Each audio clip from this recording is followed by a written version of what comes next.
Cecily, your German grammar is on the table. Please open it at page 15. But I don't like German. Child, you know how anxious your guardian is that you should improve yourself in every way. He laid particular stress on your German. Dear Uncle Jack is so very serious. Sometimes he is so serious that I think he cannot be quite well. Your guardian enjoys the best of health, and his gravity of demeanour is especially to be commended. I suppose that is why he often looks a little bored when we three are together. Cecily, I am surprised at you. Mr. Worthing has many troubles in his life. You must remember his constant anxiety about that unfortunate young man, his brother. I wish Uncle Jack would allow that unfortunate young man, his brother, to come down here sometimes. We might have a good influence over him, Miss Prism. I do not think that even I could produce any effect on a character that, according to his own brother's admission, is irrevocably weak and vacillating. You must put away your diary, Cecily. I really don't see why you should keep a diary at all. I keep a diary in order to enter the wonderful secrets of my life. If I didn't write them down, I should probably forget all about them. Memory, my dear Cecily, is the diary that we all carry about with us. Yes, but it usually chronicles the things that have never happened and couldn't possibly have happened. I believe that memory is responsible for nearly all the 3-volume novels that Moody sends us. Do not speak slightingly of the 3-volume novels, Cecily. I wrote one myself in earlier days. Did you really, Miss Prism? I hope it did not end happily. I don't like novels that end happily. They depress me so much. The good ended happily, the bad unhappily. That is what fiction means. I suppose so. But it seems very unfair. And was the novel ever published? Alas, no. The manuscript, unfortunately, was abandoned. To your work, child. These speculations are profitless. But I see dear Dr. Chasuble in the Zoom waiting room. Oh. Dr. Chasuble, this is indeed a pleasure. And how are we this morning? Miss Prism, you are, I trust, well? Miss Prism has just been complaining of a slight headache. I think it would do her so much good to have a short socially distanced stroll with you in the park, Dr. Chasuble. Cecily, I have not mentioned anything about a headache. No, dear Miss Prism, I know that. But I felt instinctively that you had a headache.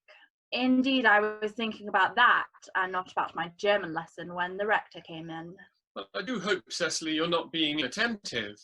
Why, were I fortunate enough to be Miss Prism's pupil, I would hang upon her lips. I spoke metaphorically, of course. My metaphor, it was drawn from bees. Mr.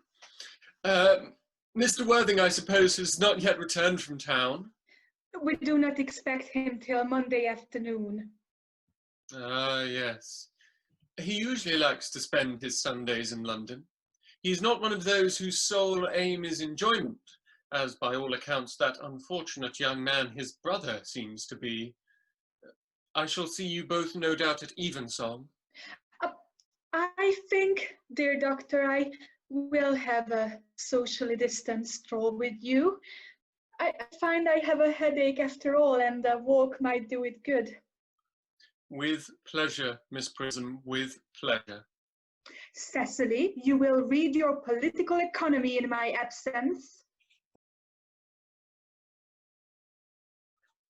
Horrid political economy, horrid geography, horrid German. Mr. Ernest Worthing has just driven over from the station. He has brought his luggage with him. Uncle Jack's brother. Did you tell him Mr. Worthing was in town? Yes, miss. He seemed very much disappointed. I mentioned that you and Miss Prism were in the garden. He said he was anxious to speak to you privately for a moment. Ask Mr. Ernest Worthing to come here. I suppose you had better talk to the housekeeper about a room for him. Yes, miss. I have never met any really wicked person before. I am so afraid they will look just like everyone else. He does. You are my little cousin Cecily, I'm sure. I am not little. In fact, I believe I am more than usually tall for my age. But I am your cousin Cecily. You are my Uncle Jack's brother, my wicked cousin Ernest. Oh, you mustn't think that I am wicked. If you are not, then you have certainly been deceiving us all in a very inexcusable manner. I hope you have not been leading a double life, pretending to be wicked and being really good all the time. Oh.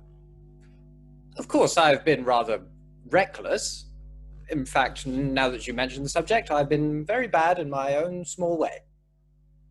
I don't think you should be so proud of that, though I am sure it must have been very pleasant. It is much pleasanter being here with you. I can't understand how you are here at all. Uncle Jack won't be back till Monday afternoon. That is a great disappointment. I'm obliged to go up by the first train on Monday morning. I have a business appointment. But still, I think you had better wait till Uncle Jack arrives. I know he wants to speak to you about your emigrating. About my what? Your emigrating. He has gone up to buy your outfit. I certainly wouldn't let Jack buy my outfit. He has no taste in neckties at all.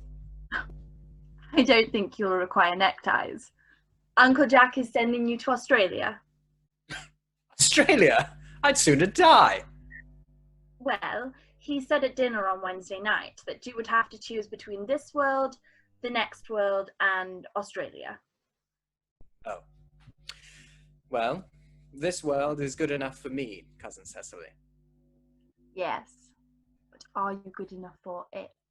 I'm afraid I'm not that. That is why I want you to reform me. You might make that your mission, if you don't mind, Cousin Cecily. I'm afraid I've no time this afternoon. Well, would you mind my reforming myself this afternoon? It is rather quixotic of you, but I think you should try. I will. I feel better already. You are looking a little worse. That is because I am hungry. How thoughtless of me. I should have remembered that when one is going to lead an entirely new life, one requires regular and wholesome meals. Won't you come in? Thank you. Might I have a buttonhole first? I never have any appetite unless I have a buttonhole first. A pink rose. Why? Because you are like a pink rose, Cousin Cecily. I don't think it can be right for you to talk to me like that. Miss Prism never says such things to me. Then Miss Prism is a short-sighted old lady. You are the prettiest girl I ever saw. Miss Prism says that all good looks are a snare. They're a snare that every sensible man would like to be caught in. Oh, I think I would care to catch a sensible man. I shouldn't know what to talk to him about.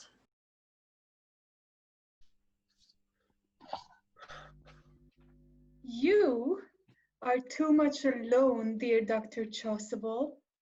You should get married. A misanthrope I can understand. A womanthrope, never. Oh, believe me, I do not deserve so neologistic a phrase. The precept, as well as the practice of the primitive church, was distinctly against matrimony. And you do not seem to realize, dear doctor, that by persistently remaining single, a man converts himself into a permanent public temptation? But is a man not equally attractive when married? No married man is ever attractive, except to his wife. And often I've been told not even to her. That depends on the intellectual sympathies of the woman. Maturity can always be depended on. Ripeness can be trusted. Young women are green. I spoke horticulturally. My metaphor was drawn from fruits. But where is Cecily? Mr. Worthing. Mr. Worthing? This is indeed a surprise. Dear Mr. Worthing, I trust this garb of woe does not betoken some terrible calamity. My brother. More shameful debts and extravagance. Dead? Your brother Ernest, dead? Quite dead. Mr. Worthing, allow me to offer my most sincere condolence. You have at least the consolation of knowing that you were always the most gracious and forgiving of brothers. Poor Ernest. He had many faults. But it is a sad, sad blow. Very sad indeed. Were you with him at the end? No. He died abroad, in Paris, in fact. I had a telegram last night from the manager of the Grand Hotel. Was the cause of death mentioned? A severe chill, it seems. I myself am peculiarly susceptible to draughts. Will the interment take place here? No.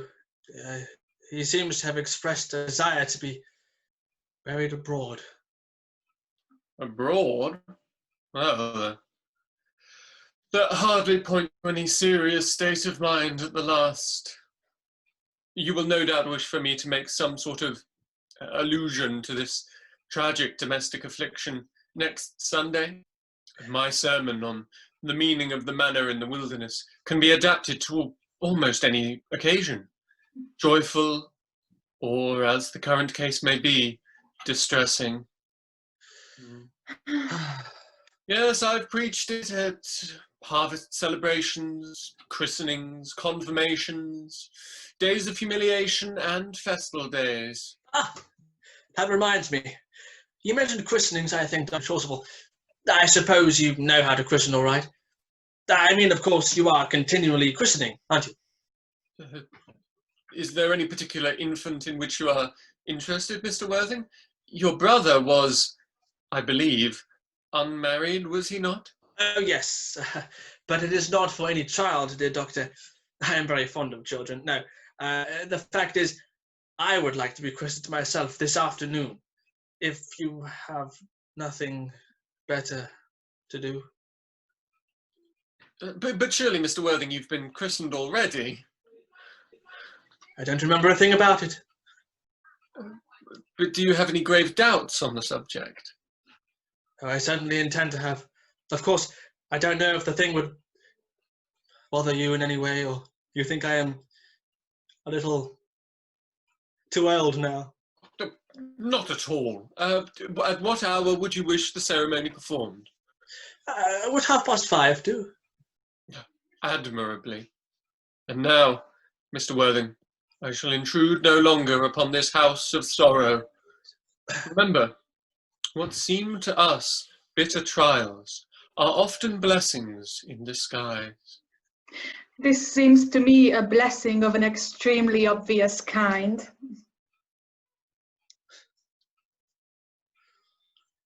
I can't hear you, Cecily. Uncle Jack, oh, I am pleased to see you back. What horrid clothes you have got on. What is the matter, Uncle Jack? Do look happy. You look as if you had toothache, and I have got such a surprise for you. Who do you think is in the dining room? Who? Your brother Ernest. He arrived about half an hour ago. What nonsense. I haven't got a brother. Oh, don't say that. However badly he may have behaved to you in the past, he is still your brother. I'll tell him to come out. Well, these are joyful tidings. After we had all been resigned to his loss, his sudden return seems to me peculiarly distressing. My brother in the dining room? I don't know what it all means. I think it is perfectly absurd. Oh, good heavens. Brother John! I've come down from town to tell you that I'm very sorry for all the trouble I've given you, and that I intend to lead a better life in the future.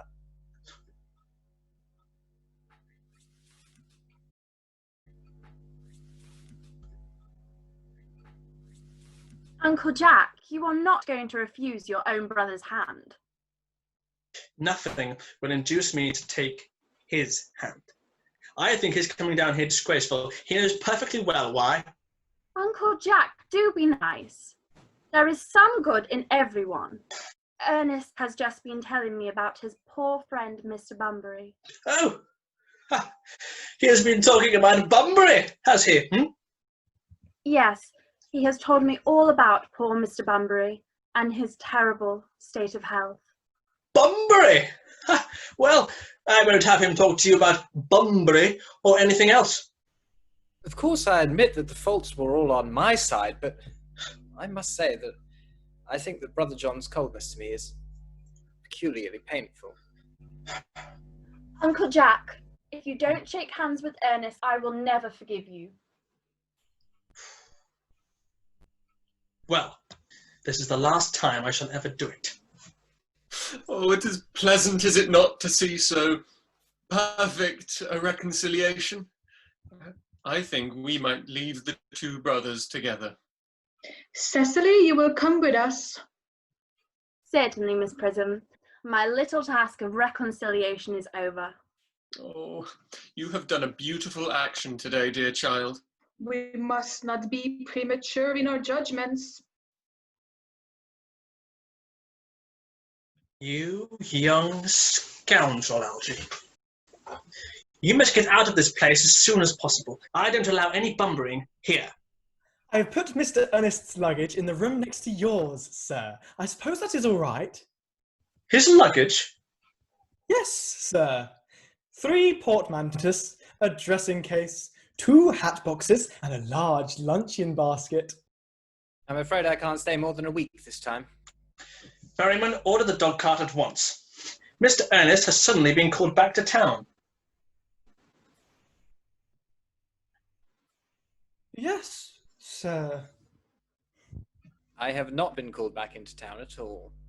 Yes, you have. I haven't heard anyone call me. Your duty as a gentleman calls you back. My duty as a gentleman has never interfered with my pleasures in the smallest degree. Oh, I can quite understand that. Well, Cecily is a darling. You are not to talk of Cecily Cardew like that. I do not like it. Well, I don't like your clothes. You look perfectly ridiculous in them. It is perfectly childish to be in deep mourning for a man who's actually been staying for a whole week. You are certainly not staying with me for a whole week. You have got to leave. I certainly won't leave you so long as you are in mourning. If I were in mourning, you would stay with me, I suppose. I should think it very unkind if you didn't. Well, will you go if I change my clothes? Yes, if you are not too long. I never saw anybody take so long to dress and with such little result. Well, at any rate, that is better than being always overdressed as you are. Your vanity is ridiculous, your conduct an outrage, and your presence in my garden utterly absurd. This bumburying, as you call it, has not been a great success for you. I think it has been a great success. I am in love with Cecily, and that is all that matters.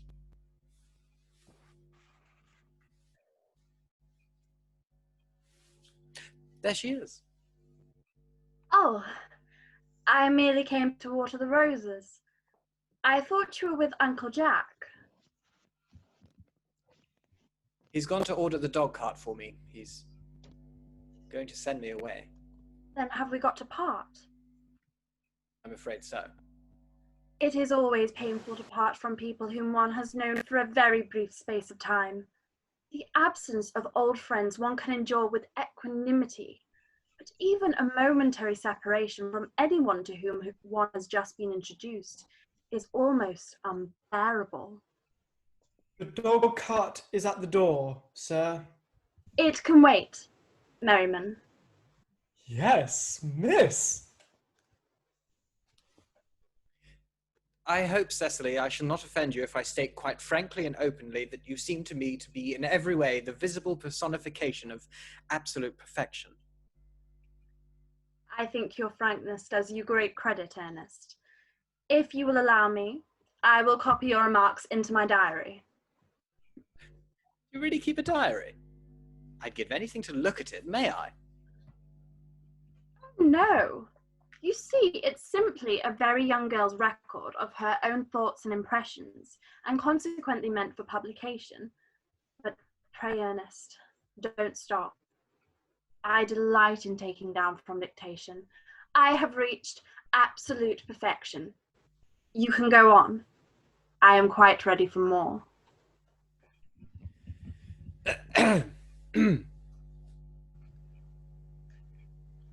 Oh, don't cough, Ernest. When one is dictating, one should speak fluently and not cough. Besides, I don't know how to spell a cough. Cecily, ever since I first looked upon your wonderful and incomparable beauty, I've dared to love you hopelessly. I don't think you should tell me that you love me hopelessly. Hopelessly doesn't seem to make much sense, does it? The dog cart is waiting, sir. Tell it to come round next week at the same hour. Yes, sir. Uncle Jack would be very much annoyed if he knew you were staying on till next week at the same hour. I don't care about Jack. I don't care for anybody in the whole world but you. I love you, Cecily.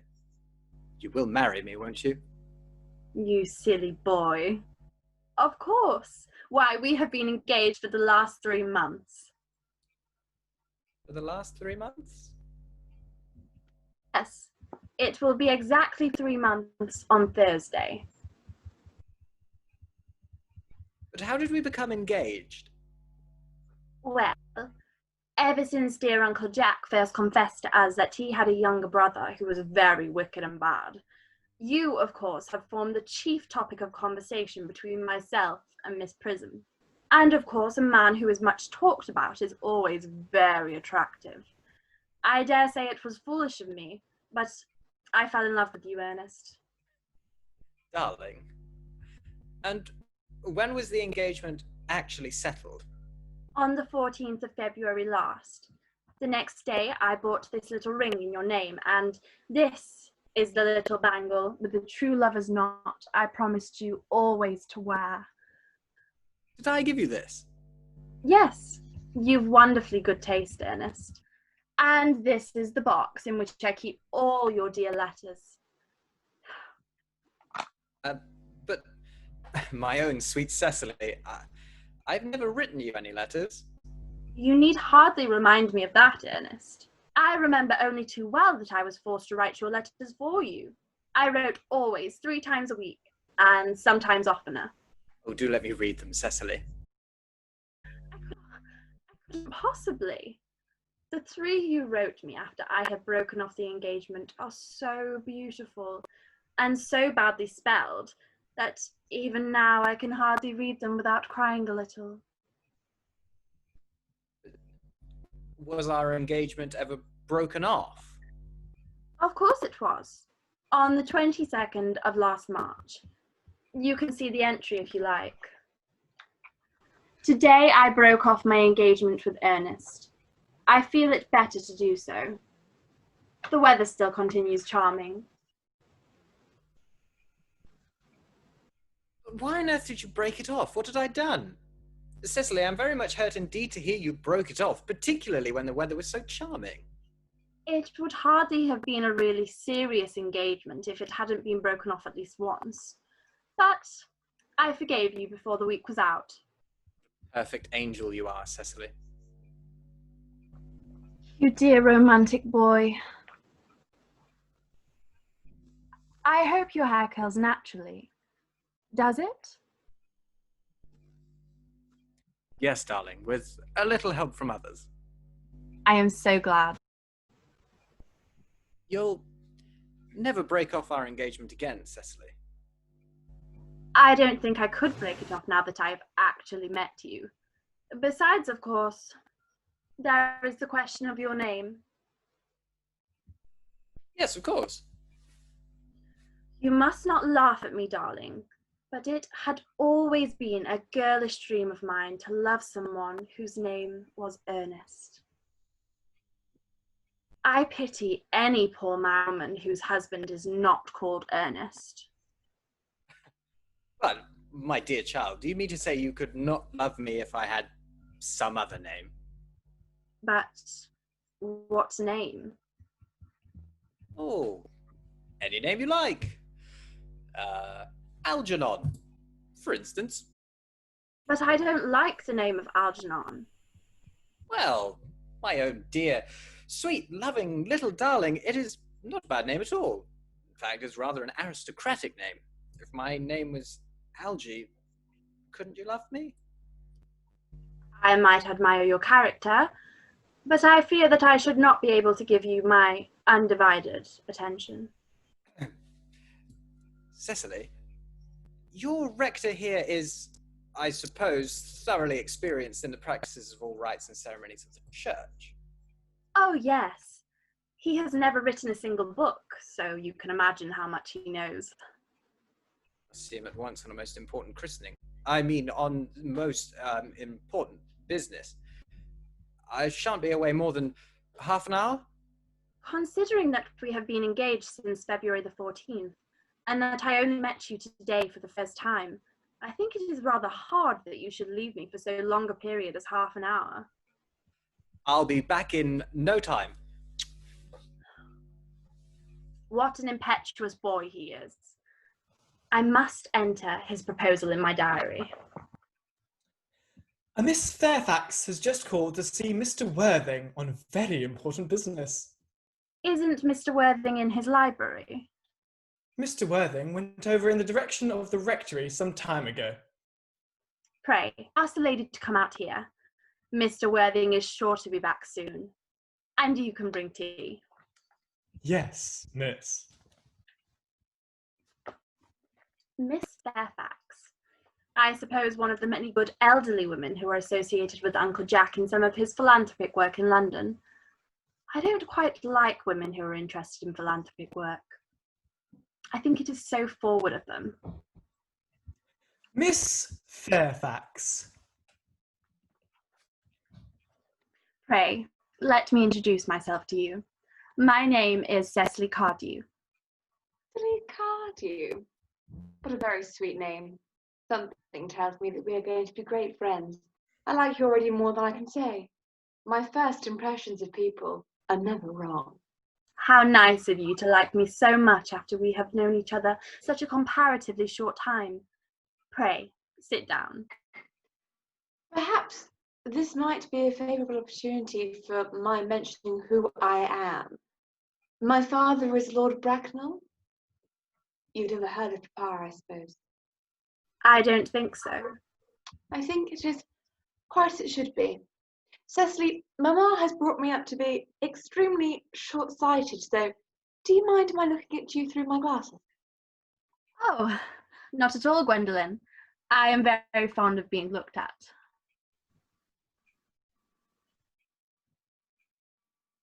You are here on a short visit, I suppose?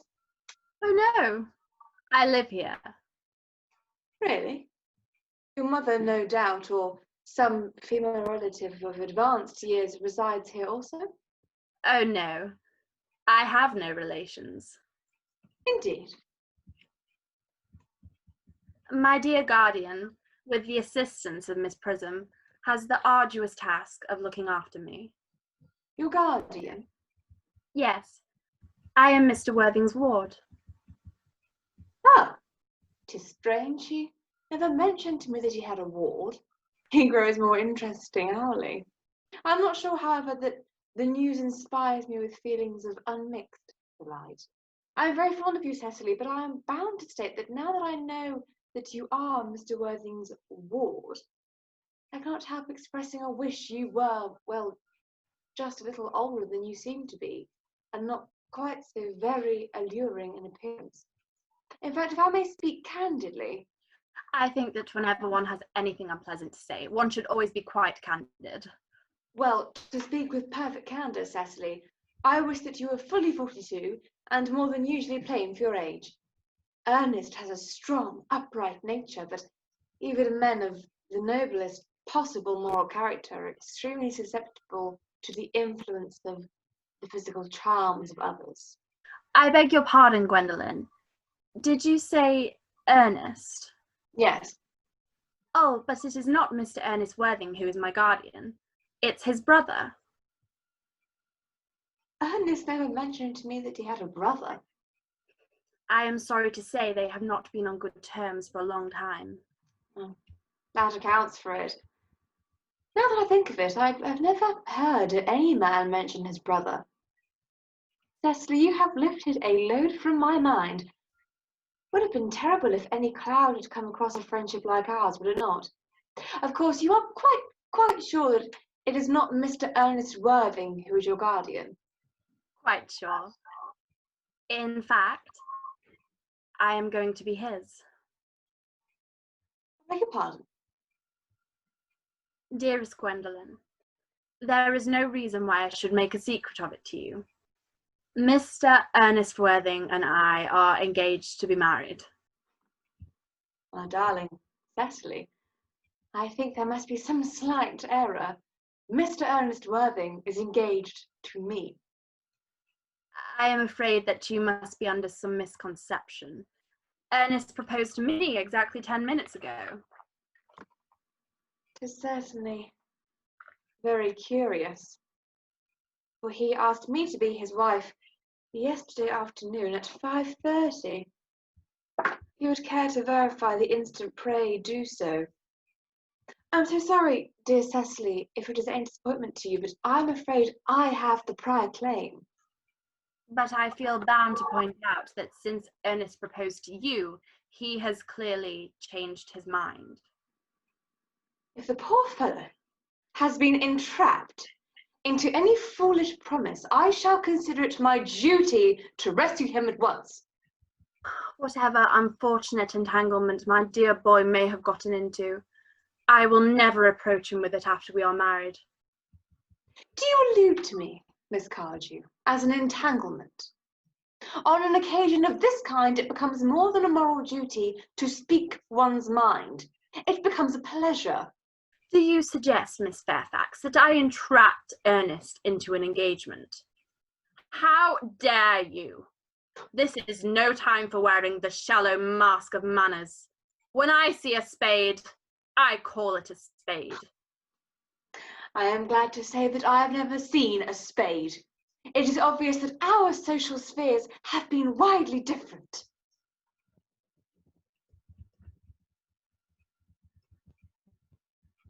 Shall I lay tea here as usual, miss? Yes, as usual. Are there many interesting walks in the vicinity, Miss Cardew? Oh, yes. From the top of one of the hills quite close, one can see 5 counties. 5 counties? I don't think I should like that. I hate crowds. I suppose that is why you live in town. May I offer you some tea, Miss Fairfax? Thank you. Detestable girl, but I require tea. Cecily. Sugar? Sugar is not fashionable anymore.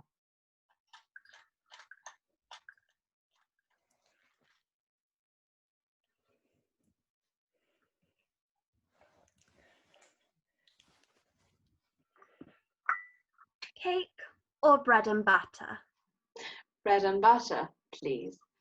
Cake is rarely seen at the best houses nowadays. Hand that to Miss Fairfax.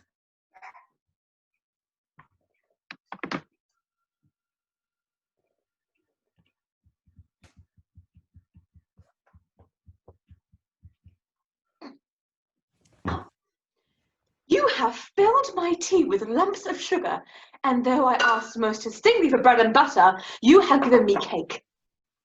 I am known for the gentleness of my disposition and the extraordinary sweetness of my nature, but I warn you, Miss Cardew, you may go too far. To save my poor, innocent, trusting boy from the machinations of any other girl, there are no lengths to which I would not go.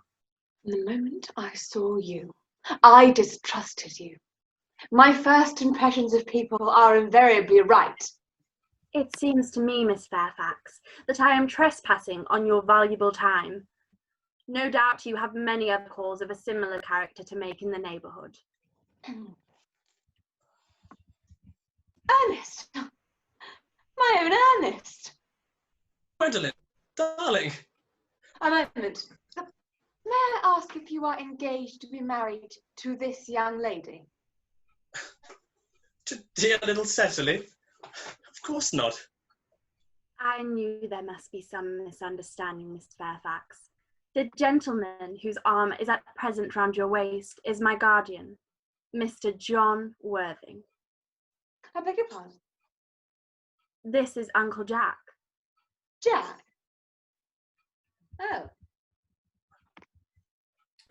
Here is Ernest. My own love. A moment, Ernest. May I ask you, are you engaged to be married to this young lady? To what young lady? Good heavens, Gwendolen. Yes, to good heavens, Gwendolen. I mean, to Gwendolen. Of course not. Thank you. I felt there was some slight error, Miss Cardew. The gentleman who is now embracing you is my cousin, Mr. Algernon Moncrieff. Algernon Moncrieff? Oh. Are you called Algernon? I cannot deny it. Is your name really John? My name certainly is John. It has been John for years. A gross deception has been practiced on both of us. My poor wounded Cecily. My sweet wronged Gwendolen. You will call me sister, will you not? There is just one question I would like to be allowed to ask my guardian. An admirable idea. Mr. Worthing, we are both engaged to be married to your brother Ernest. So it is a matter of some importance to us to know where your brother Ernest is at present.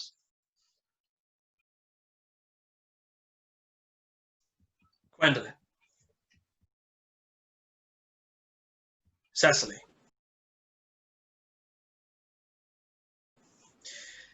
I will tell you quite frankly that I have no brother Ernest. I have no brother at all. No brother at all. Had you never a brother of any kind? Not even of any kind. I'm afraid it is quite clear, Cecily, that neither of us is engaged to be married to anyone. It is not a very pleasant position for a young girl to find herself in suddenly, is it? Let us go into the house. They will hardly venture to come after us there. No. Men are so cowardly, aren't they?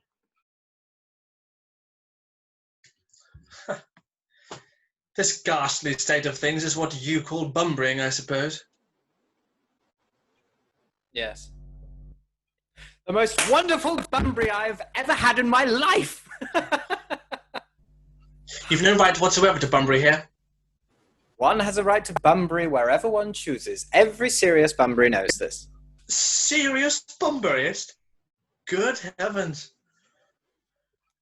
Well, one must be serious about something. I happen to be serious about bunburying. What on earth you were serious about? I have no idea. Well, the only small satisfaction I have in the whole of this wretched business is that your friend Bunbury is quite exploded. You won't be able to run down to the country quite so often as you used to do, dear Algie. Your brother is a little off colour, isn't he, dear Jack? You won't be able to disappear to London quite so frequently as your wicked custom was. Well, as for your conduct towards Miss Cardew, I must say that your taking in a sweet, simple, innocent girl like that is quite inexcusable. I can see no possible defense at all for your deceiving a brilliant, clever, thoroughly experienced young lady like Miss Fairfax. Well, I wanted to be engaged to Gwendolen. That is all. Well, I simply wanted to be engaged to Cecily. There's certainly no chance of your marrying Miss Cardew. I don't think there's much likelihood, Jack, of your and Miss Fairfax being united. Well, that is no business of yours.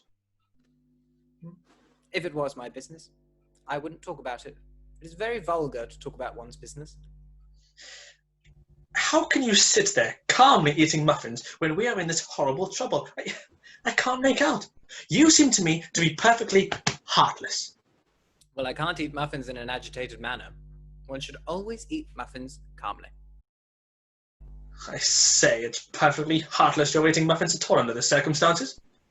When I'm in trouble, eating is the only thing that consoles me. Besides, I'm particularly fond of muffins.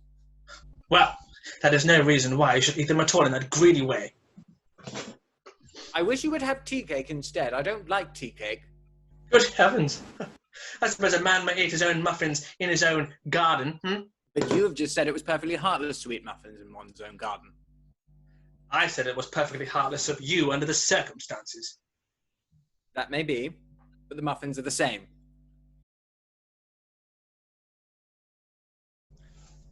Algie, I wish to goodness you would go. You can't possibly ask me to go without having some dinner. Besides, I've just made arrangements with Dr. Chasuble to be christened at 6:15 under the name of Ernest. Well, my dear fellow, the sooner you give up that nonsense, the better. I made arrangements this morning with Dr. Chasuble to be christened myself at 5:30, and I naturally will take the name of Ernest. Gwendolen would wish it. We can't both be christened Ernest.